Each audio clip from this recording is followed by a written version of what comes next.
Hello.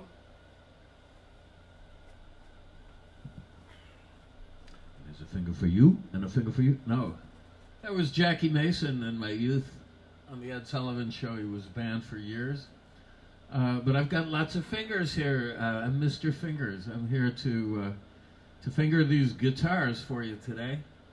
I might even sing, but maybe I'll reserve that pleasure to the next go-round on Thursday. It being Tuesday, it feels like a Monday because of Labor Day, all those days. But we spend most of the weekend watching Turner Classic Movies and their wonderful lineup of classic music documentaries, including Woodstock, the director's cut, which was on last night.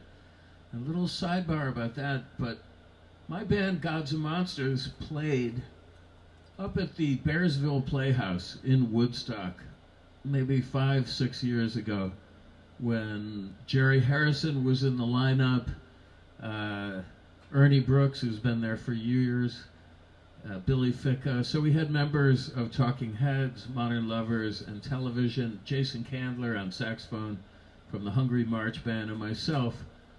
And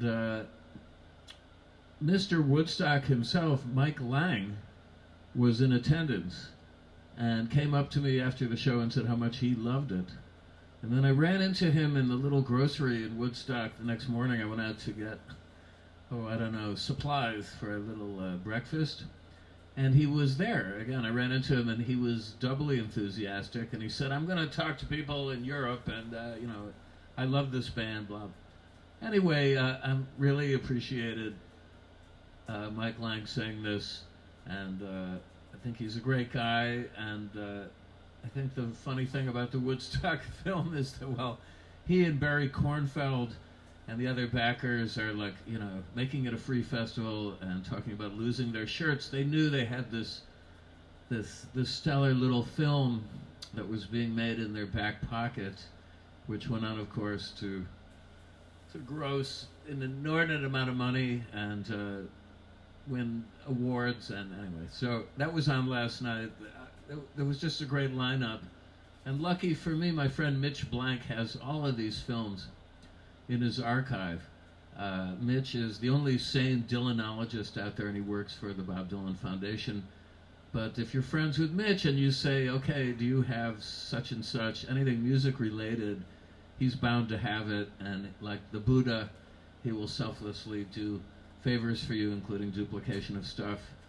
I occasionally have to buy a turkey sandwich with mayo and Thousand Island dressing, but I digress. So now, today is not a thematic day. I've been doing a lot of them, and today I'm going to just trawl through a little bit of my greatest hits, so to speak. And I got a request from my friend Lely Van Rasbro from the UK, who's been a wonderful, steady supporter and watcher of these things and spreader of words. And Lely suggested in Messenger today that I play the theme from Autobahn, not the theme from Autobahn, Autobahn.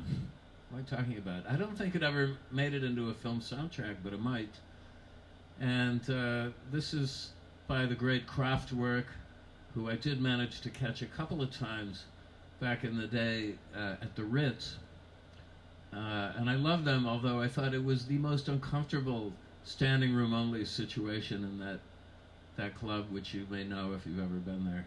And I thought these guys are positing this totally utopian vision in their music of this glistening future, and yet we're enjoying it in the most primitive of conditions here in the flea pit, so to speak. All right, so this was on an album called Knitting Factory Tours Europe 1991.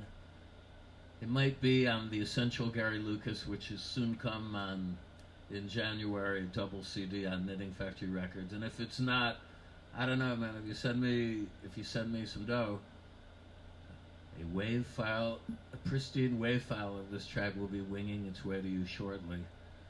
Okay, Autobahn. Let's hear it for German reunification.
Okay, a little bit of Autobahn, and there was a book about Kraftwerk that came out a couple of years after I started doing this by a French author, Pascal Boussy. I think it was called Kraftwerk Man, Myth, Machine. And I was delighted to find that I was referenced in this guy's book in the back for the very curious rendition of Autobahn that I did. And many years later, Pascal Boussy became the head of A&R at Harmonia Mundi, which was a very fine world music and classical music and jazz label based in France and a distributor. They had offices in San Francisco. They had a label called World Village. Anyway, so it's funny how in the music business, the cast of characters from writers and critics, to heads of labels sometimes can switch places, and it pays to be nice. Now, recently I posted some of my early juvenilia in a series of reviews that I wrote going back to the 60s, my high school days, through the 70s. In the 70s it was for Zoo World magazine. They were a rock tabloid out of Florida. I wonder what was financing that. I gotta ask Arthur Levy. And they were trying to take on Rolling Stone. Didn't make it, but they had a good run for a few years. And I was a regular contributor there with reviews and a couple of features, one on Captain Beefheart I'm particularly proud of. And before that, in high school, I wrote for several underground newspapers in Syracuse, One particularly was titled Cogito, and Cogito ergo sum, I think, therefore I am. Maybe over the heads of most of the students in that school, but it was peddled in the halls. I was hauled in, actually, out of the halls, into the vice principal's office for distributing this obviously communist smut rag, Cogito, but it was fairly innocuous. Though, again, I'm proud of some of the reviews, so some of them are online now on my website. You can read them, and I post them on Facebook from time to time. And I hope they give you a good laugh. One of them in particular is infamous, and this is a review I wrote for King Crimson's Lark's Tongue and Aspic album, which, to my surprise, I won't say my horror, I don't really care, but it's been reprinted courtesy of Robert Fripp on at least 2 or 3 King Crimson box sets as like maybe the only negative review they ever got. And actually I was trying to be positive in it because I gave them big props at the top for their first 3 albums, which I thought were underrated. But by the time I heard this record, I don't know, I was really in no mood for it that day. Perhaps I ate something that gave me dyspepsia, I don't know. Maybe I had a fugue. But in any case, the lesson learned here is really be careful what you say and do, because it all come back on you. That sounds like a Bob Dylan lyric. Yeah, it's from To Kingdom Come, actually Robbie Robertson. That's his lyric, but Dylan could have written that. It's a karmic thing, and I'll tell you the repercussions, besides being perhaps embarrassed amongst the King Crimson community for years and excoriated at their private meetings, perhaps, I don't know. I, years later, was playing the Berlin Jazz Festival at the Loft, which was a preeminent club in Berlin, and I had such a good time. It was during a festival called Berlin Independence Days. This has to be 1990. So there I met also some friends. One, Charles Shar Murray, is an old friend who I visited at the NME offices, traveling from playing the lead guitar in Leonard Bernstein's Mass, which I did hold down the lead guitar chair, and Lenny gave me my first major compliment. He said, "Man, you were really wailing," which I liked to hear. That kind of made my year. Anyway, I went from there directly to England to check it out, to London, because I was an arch Anglophile and I wanted to catch up whatever, remnants of the scene that I was so idealized in my mind, existed, to see what was going on, and I had some nice times there. But I met Charles Shar Murray and Nick Kent, his buddy, up at the NME, and then years later, Charles turned up at Berlin Independence Days along with another now old friend of mine, David Stubbs, and another writer, Stephen Wells, who's no longer with us, who used to write under the pen name Seething Wells and sometimes Susan Williams. He assumed he had a fluid gender persona, let's say, to use the parlance of now. So these guys, we had a fine old time, and then I was getting ready to go on to play solo and do things like Audubon and my repertoire, and there was a knock on my dressing room door, and I opened it, and this guy, I had no idea who it was, walked in, and he said to me, "Hi, Gary. I'm David Cross's manager." Now, if you know your Lark's Tongue album, it featured a violinist named David Cross, who, honestly, when I heard it, I wasn't much impressed. I mean, I knew Jerry Goodman, of course, and Jean-Luc Ponty. I thought this guy was not quite up to snuff, and I'd also seen an English band opening for another band at the Palladium, formerly the Academy of Music on 14th Street. In that period, a band called String Driven Thing on Charisma. Again, I didn't think much of their violinist, so I got very snarky at the end of the review, and I said, to paraphrase Pauline Kael, who, if you know your film criticism, is one of the snarkiest critics of them all, although she gets a pass often for being a woman, I think, in that regard, but she's, quite opinionated and lets you know it. If a contest was held between the violinist of String Driven Thing and David Cross of King Crimson as to who was the worst violinist, the violinist from String Driven Thing would lose the contest, which was a very backhanded insult not really a compliment. Anyway, you know, I was a youngster and I was trying to make my name. So anyway, I opened the door and this guy came forward and he said, "I'm David Cross's manager." So I like froze a little bit, like, holy shit, is the guy going to punch me out? Is this going to be the retribution, you know, down the line, some years down the line for that review, which is rumbled in the gravy stains dining rooms in the Eastern Seaboard for many a year? He just looked at me and he said, "Have a great show," which was nice. And I said, "All right, well, nice to meet you," and he left. That's it. In a way, it was like the guy coming to say, "We got our eye on you. You know, don't get out of line here and get nasty on David Cross during your show," or maybe something like that. But you know, it was a gesture that I guess my review had struck a nerve. And so, well, what can I say? I still am a big fan of those early King Crimson records. I've seen him a bunch of times.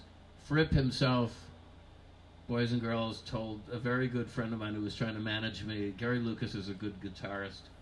So, yeah, there's no problem there. You know, live and let live. Now I'm trying to be as constructive a critic as possible when I get called on to do it. And I guess that would be the lesson here. Okay, well. Y'all want me to play now, don't you? Or actually, I enjoy sometimes just telling you these stories because they're therapy for me, you know. I mean, like in lieu of visiting a shrink, I don't really have the luxury to indulge such nonsense anymore.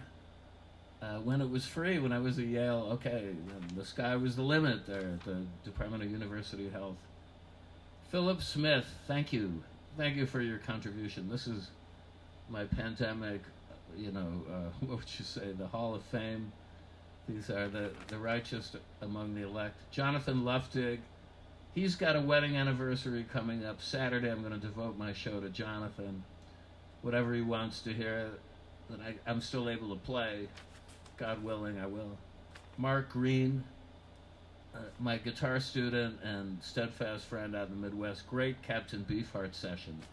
Mark is referring to a three-parter devoted to Don Van Vliet and the band, the Magic Band, on the occasion of the 40th anniversary of the release of Doc at the Radar Station, which is an album that marked, for me, my emergence on the world stage as a guitarist. And a lot of people took note of my contribution on there, including Lester Bangs, right here on our stage, right here in this living room, listening to the album, asked me, "What part are you playing, the top or the bottom?" And I said, "It's all me, Lester, in real time." And so that was pretty good. That was up there with Lenny. I've had some great compliments from a lot of big shots over there. All right, Todd Gray. Todd, thank you so much also. And he said he last saw me play with Feifei Yang, my lovely mainland Chinese singer and erhu virtuoso. I wish I could import Feifei here, or a waveform of Feifei to stand before you to sing during this pandemic, but it's not to be. But maybe somebody will figure out a new stratagem. I don't know. I don't think the drive-in movie idea is also hot, particularly for a guy like me, because I stopped driving. I recused myself from driving. I used to think I was a really good driver until I had a near fatality with Caroline in the car on the way to a gig in Vermont, spinning out 3 times on black ice. I mean, 360-degree spin arounds. Managed to survive that, but that was the end of my driving because I said, I don't think I'm going to put myself through this anymore. Okay, so where were we? I think I'll play a little bit of acoustic guitar now.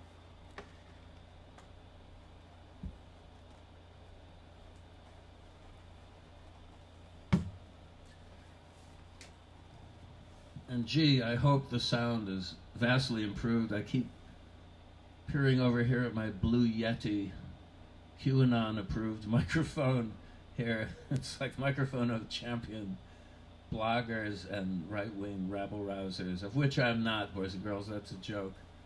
Hardly. The opposite might be applied here. So always at the end of these things, I look at the comments and I interact with you guys because the camera's over there. I can't really do it from here. and the people are always saying this and that, like, you need to adjust the level or it's overloading, and the guitar is great, but the voice isn't loud enough. I don't know. Sue me.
A little bit of two bits of film music I composed. I've done a lot of scores, about a dozen so far, for various silent and a few sound films. The first I incorporated into a score for the film The Unholy Three. There are two versions. There's a silent version directed by Tad Browning, and then there's a sound version also directed by Browning. The silent one is the one to see if you get a chance, and it was first performed on a commission for the Film Society of Lincoln Center. Thank you to my friend Richard Pena, who was the director of the Film Society for many a year. and he commissioned the score, which I debuted in 2009. And 2 years ago, I did it at the Cinémathèque Française in Paris, and had a ball playing there.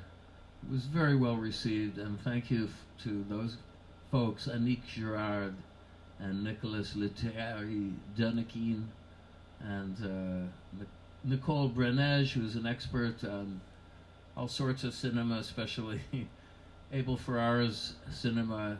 She gave a talk about Todd Browning after I played. It was a lovely event. And then most recently I did it at the Metrograph Cinema here in New York. And thanks to my friend Bob Rubin and Jacob Perlin, who hooked up an ongoing series of my live scores, which hopefully will resume as soon as they reopen cinemas here. I'm going to lobby to get back there. But again, you know, the main question for all us musicians is, how are we going to be able to do this? Now, I heard from Richard today, he knows I'm a big Van Morrison fan, and he mentioned Van triggering an association with me. Van Morrison recently railed against social distancing and called it pseudoscience. And I'd rather be dead than red. No, I'd rather be safe than sorry, folks, to tell you the truth. I mean, much as I want to play for y'all, it's like I would like it to be more controlled situation where I didn't really worry whether I was going to be communicated upon or vice versa with this virus. I have the example of my late mother, who passed away, you know, may she rest in peace, a couple of months ago from the virus, and she was in a nursing home in California. And the statistics have just come out, courtesy of the New York Times. There are over 66,000 deaths in this country alone. It's about 1/3 of the total deaths so far that we know of that occurred in nursing homes. And my sister Lori, who looked after her on a daily basis, thinks she probably would have lived to 100 because she really didn't have anything wrong with her physically. And she was very strong and compos mentis, as they say. But once the virus infected her, she had a rapid decline in about a week to 10 days and then was gone. Anyway, all right, I'd like to end on a positive note, and that is, I'm open for suggestions, guys, for Thursday. Jonathan Luftig is going to tell me what he wants to hear Saturday. Why don't you tell me what you'd really like to hear, and accompany these requests with some sort of bribe, you know, to PayPal. Look at it as a tip or a bribe. And I would most appreciate it. I really would. And so would Caroline. So until that time, I want to bid you fond farewell. Auf Wiedersehen. Goodbye. Do a little Sound of Music for you next time. Okay, everybody be safe. Don't be sorry. Love you guys.